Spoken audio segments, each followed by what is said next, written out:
नमस्कार दोस्तों, Raghav study IQ में आप सभी का स्वागत है। मैं हूं युगंधर राघव। जैसे कि आप सभी को पता है, हमारी जीके जीएस की वीडियो डेली अपलोड होती हैं। आज हम इस वीडियो में 25 क्वेश्चन लेने वाले हैं। बहुत ही अच्छे क्वेश्चन होने वाले हैं। 25 में से आप कितने सही कर पाते हैं मुझे कमेंट बॉक्स में ज़रूर लिखें।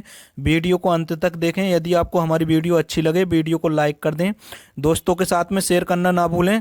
दोस्तों, मैं काफ़ी अच्छे पीपीटी क्वेश्चनों के लेकर आता हूं, जो कि पुरानी परीक्षाओं में, चाहे वो रेलवे की परीक्षा हो, यूपी पुलिस की परीक्षा हो, एसएससी जीडी की परीक्षा हो, बैंक की परीक्षा हो, जिसमें जीके जीएस पूछी जाती है, मैं सारे क्वेश्चन, अलग अलग टाइप के क्वेश्चन लेकर आता हूं। 25 क्वेश्चन होने वाले हैं। बहुत ही अच्छे क्वेश्चन है दोस्तों।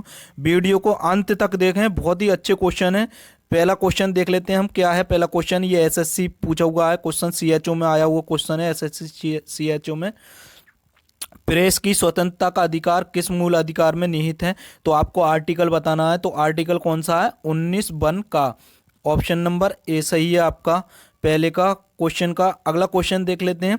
संपत्ति के अधिकार को किस संविधान संशोधन के द्वारा हटा दिया गया है? क्वेश्चन नंबर 2 बहुत ही अच्छा क्वेश्चन है। ये रेलवे में क्वेश्चन आया हुआ है।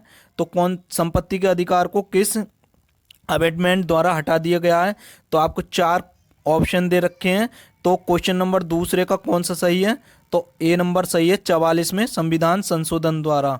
अगला क्वेश्चन देख लेते हैं। गरबा कहाँ का लोक नृत्य है? आपको ध्यान रखना है। क्वेश्चन नंबर तीसरे का कौन सा सही है? गरबा जो लोक नृत्य है वो किस राज्य का है? तो आपको गरबा से ध्यान रखना है, गा से, तो वो है गुजरात का। ऑप्शन नंबर बी सही है। दोस्तों, यदि क्वेश्चन हमारे अच्छे लगे तो वीडियो को लाइक कर दें, और चैनल अभी तक आपने सब्सक्राइब नहीं किया है तो चैनल को अवश्य ही सब्सक्राइब कर दें। अगला क्वेश्चन देख लेते हैं। क्वेश्चन नंबर 4, तानसेन किस मुगल सम्राट के दरबार के संगीतज्ञ थे?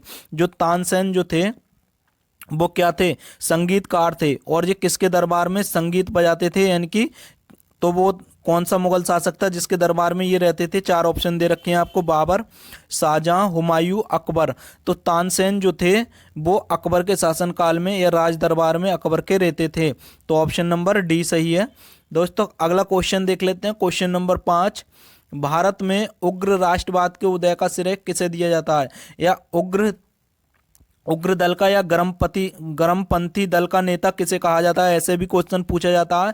या गरमपंथी दल का नेता किसे कहा जाता है? तो 4 ऑप्शन दे रखे हैं। फिरोज शाह मेहता, गोपाल कृष्ण गोखले, बाल गंगाधर तिलक, उपरोक्त सभी।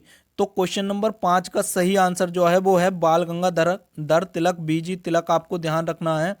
ऑप्शन नंबर सी सही है। अगला क्वेश्चन देख लेते हैं। क्वेश्चन नंबर 6 क्या है? वह कौन सा ग्रह है जिसके चारों ओर सल्फ्यूरिक अम्ल होता है?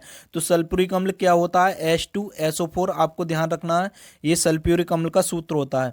क्वेश्चन नंबर 6, वह कौन सा ग्रह है जिसके चारों ओर सल्फ्यूरिक अम्ल यानी कि सल्फ्यूरिक एसिड रहता है, यानी कि सल्फ्यूरिक अम्ल रहता है? तो वो कौन सा ग्रह है? ऑप्शन नंबर बी सही है आपका, शुक्र। आपको ध्यान रखना है। क्वेश्चन नंबर 7 देख लेते हैं। क्या है? क्वेश्चन नंबर 7, भारतीय संविधान के अनुसार केंद्रीय मंत्री किसकी इच्छा रहने तक पद संभालते हैं? मतलब किसकी इच्छा अनुसार भारतीय केंद्र में जो केंद्रीय मंत्री होते हैं वो किसके इच्छानुसार पद तक बने रहते हैं? तो 4 ऑप्शन दे रखे हैं। बहुत ही अच्छा क्वेश्चन है दोस्तों। बताना है आपको कौन सा सही है इसमें। तो वो रहते हैं भारत के राष्ट्रपति की इच्छानुसार। ऑप्शन नंबर ए सही है। अगला क्वेश्चन देख लेते हैं। क्या है? लोकसभा में राष्ट्रपति द्वारा एंग्लो इंडियन समुदाय के कितने सदस्य मनोनीत किए जा सकते हैं? तो एंग्लो इंडियन जो समुदाय के सदस्य होते हैं तो वो राष्ट्रपति द्वारा कितने सदस्य लोकसभा से डायरेक्ट चुन लिए जाते हैं? तो वो कितने सदस्य होते हैं? 4, 2, चाहे जितना भी, केवल 1। तो आपको ध्यान रखना है 2 सदस्य होते हैं लोकसभा से। तो आपको कमेंट बॉक्स में मुझे बताना है कि राष्ट्रपति कितने सदस्यों को जो राज्यसभा से चुनते हैं, राज्यसभा से कितने सदस्यों को मनोनीत करता है भारत का राष्ट्रपति? तो मुझे आप कमेंट बॉक्स में बताना है। अगला क्वेश्चन देख लेते हैं। क्या है अगला क्वेश्चन? निम्नलिखित में से रबी की फसल कौन सी है? देखो, कपास ये तो है नहीं, मूंगफली ये भी नहीं है, पटसन ये भी नहीं है। तो चना जो है क्या है? रबी की फसल है। आपको ध्यान रखना है, चना। ऑप्शन नंबर ए सही है। अगला क्वेश्चन देख लेते हैं। क्वेश्चन नंबर 10 क्या है?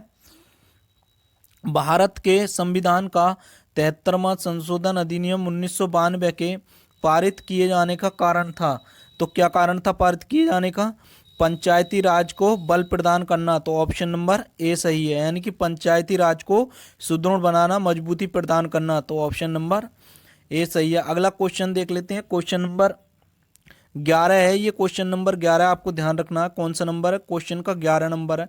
नंबरिंग गलत हो गई है, आपको ध्यान रखना। निम्नलिखित में से अकेली रानी कौन थी जिसने दिल्ली पर शासन किया? यानी कि कौन सी वो महिला थी जिसने दिल्ली पर शासन किया था? तो वो थी Razia Sultan. Option number A आपको ध्यान रखना है। अगला क्वेश्चन देख लेते हैं। क्वेश्चन नंबर 12 क्या है? सरसों के बीज का सबसे अधिक उत्पादन करने वाला राज्य है। क्वेश्चन इस तरीके से भी पूछा जाता है कि सरसों का सबसे अधिक उत्पादन करने वाला राज्य कौन सा है? तो सरसों का सबसे अधिक उत्पादन करने वाला राज्य है तो वो है राजस्थान। ऑप्शन नंबर बी सही है। अगला क्वेश्चन देख लेते हैं। क्या है अगला क्वेश्चन? तराइन की पहली लड़ाई निम्नलिखित में से किन के बीच हुई थी? तो तराइन की जो पहली लड़ाई लड़ी गई थी वो किन किन के बीच लड़ी गई थी?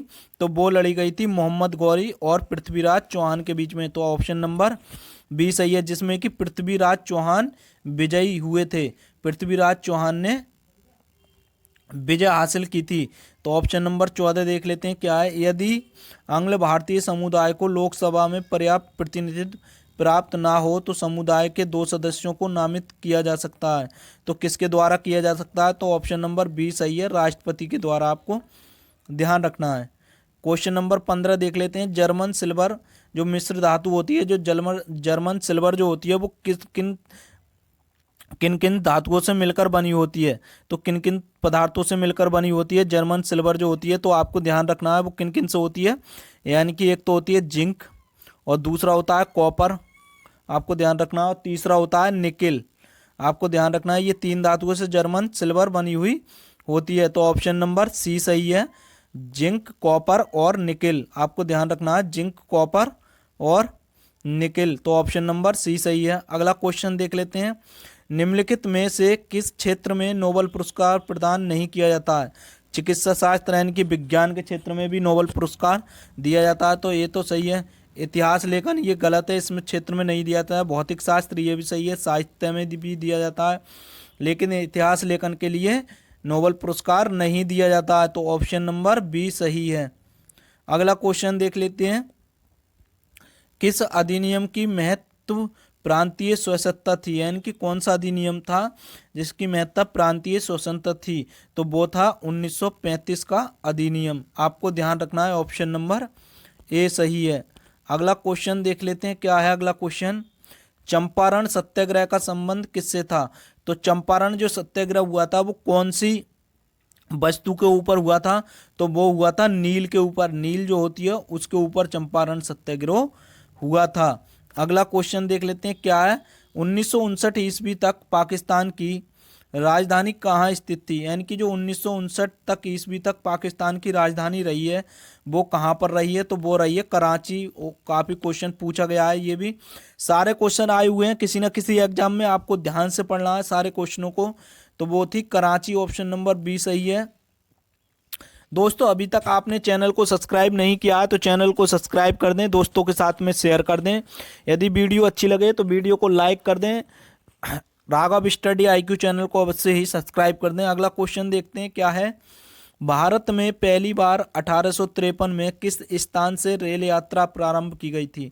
तो किस स्थान से 1853 में भारत में रेल यात्रा प्रारंभ की गई थी? तो बम्बई के ठाणे से। आपको ध्यान रखना है, ऑप्शन नंबर सी सही है। अगला क्वेश्चन देख लेते हैं। क्या है अगला क्वेश्चन? ग्रैमी पुरस्कार किस क्षेत्र में दिया जाता है? तो आपको बताना है ग्रैमी पुरस्कार किस क्षेत्र में दिया जाता है। तो ऑप्शन नंबर आपका बी सही है, संगीत के क्षेत्र में। अगला क्वेश्चन देख लेते हैं। क्या है? राग मियाँ की मलार के रचयिता किसे माना जाता है? यानी कि राग मियाँ की मलार ये क्या है? एक कृति है और इसका रचयिता किसे माना जाता है? बताइए। तो राग मियाँ की मलार का रचयिता किसे माना जाता है? वो माना जाता है बैजू बावरा के लिए। ऑप्शन नंबर बी सही है। अगला क्वेश्चन देख लेते हैं। क्या है अगला क्वेश्चन? Question number 23। लगान जो फिल्म आई थी आमिर खान की, लगान फिल्म का निर्देशक निम्नलिखित में से कौन है? जो लगान फिल्म के निर्देशक है तो वे कौन थे? आपको ध्यान रखना है। तो वे थे Govind Nihalani. Option number B सही है। अगला क्वेश्चन देख लेते हैं। क्या है अगला क्वेश्चन? निम्नलिखित में से कौन सी संस्था नृत्य, नाटक और संगीत से उत्थान के लिए जुड़ी है। तो वो कौन सी संस्था है जो नृत्य, नाटक और संगीत के उत्थान से जुड़ी है? तो वो है National School of Drama. Option number C सही है। अगला क्वेश्चन देख लेते हैं। एलिसा परीक्षण किया जाता है, यानी कि एलिसा जो टेस्ट किया जाता है वो किस बीमारी में किया जाता है? एलिसा टेस्ट तो वो किया जाता है, ऑप्शन नंबर आपका ए सही है, यानी कि एड्स की पहचान के लिए एलिसा परीक्षण किया जाता है। दोस्तों ये थे आपके 25 क्वेश्चन। 25 में से आपने कितने सही किए हैं मुझे कमेंट बॉक्स में ज़रूर बताएं। दोस्तों यदि वीडियो आपको अच्छी लगे तो वीडियो को लाइक कर दें, और अभी तक आपने चैनल सब्सक्राइब नहीं किया है तो राघव स्टडी IQ चैनल को अवश्य सब्सक्राइब कर दें और दोस्तों के साथ में शेयर कर दें। दोस्तों 25 में से आपने कितने सही किए हैं मुझे कमेंट बॉक्स में ज़रूर बताएँ। मिलते हैं अगली ही वीडियो में। दोस्तों नमस्कार।